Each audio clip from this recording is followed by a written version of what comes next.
7/8. 2.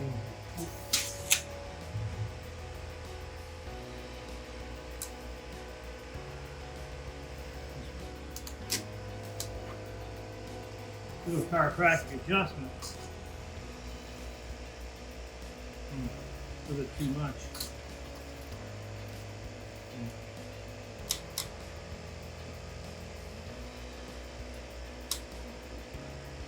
Thirteen sixteenths. 13/16. Good shape.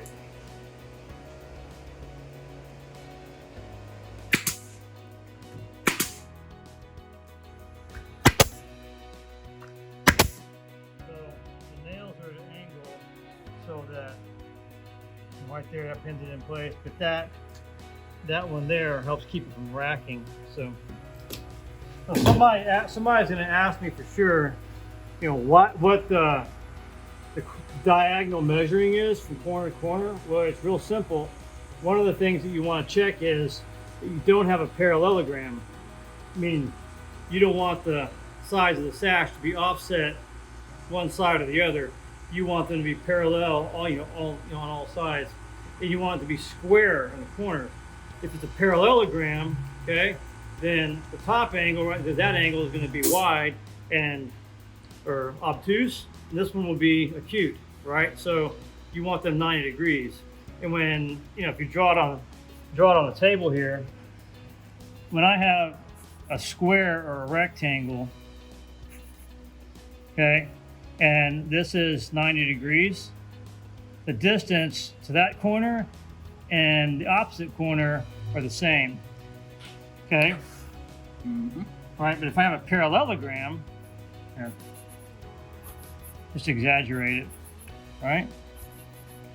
See, the lengths can be the same on the opposing sides, but if it's at an angle, if it's a parallelogram, that would be obtuse and this would be acute. This distance here will be longer than that distance here. So that's what you're checking when you're doing the cross measuring, the diagonal measuring like that. You're checking to see that you have, see that? I've got a 62 and 13/16 there. And 62 and 13/16 there. So that means that given that my two sides are the same length and my top and bottom are the same length, I have 90-degree corners. So I'm going to check it with my square. Yeah, it's pretty good. So dun dun dun. So here's the other explanation. Okay, somebody wants to know what I'm doing here. Okay, so I just chose to cut out the bottom side here with whatever the depth was. I was cutting out this little cheek here, and that was me choosing which one I wanted to be the bottom. So now I'm putting that at the bottom. I'm just going to cut it off according to my actual right there. See? Wherever my hole is, just going to mark it.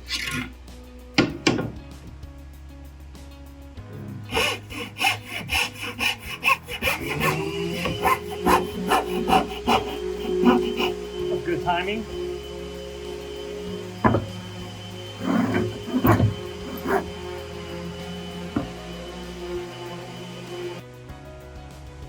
Here you can use a chisel sometimes, but sometimes sanding block with a really rough grit sandpaper on there, that'll do the trick too.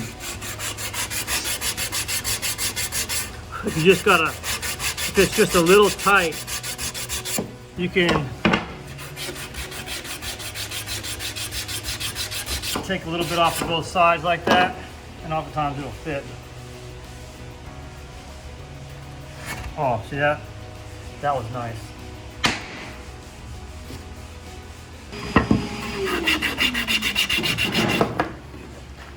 See, if I know my tans are a little bit big, a little bit on the strong side, I can start off with a sanding block.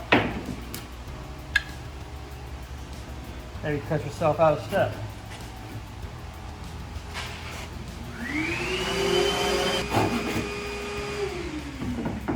Somebody also might want to know about these pull saws. These are really, really good. I think these are my favorite saws of all time. They cut really nice, really sharp, and the beauty of a pull saw, when it cuts on a pull stroke, it always keeps the blade in tension, so the blade is always straight.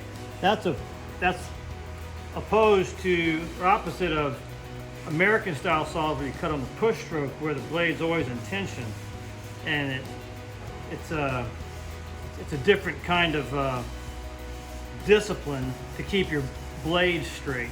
You know what I'm saying? Yeah. This just stays straight naturally. Just cool. Pull. So you're likely to get a good quality cut with less effort, I think. All right.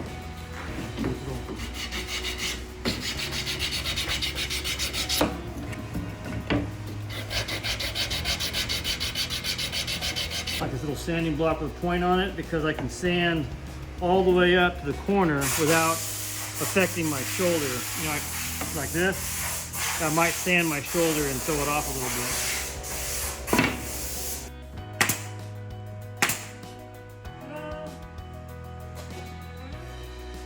Excellent. Now we're ready to go to the client's house and fit them, which would be a fitting thing to do.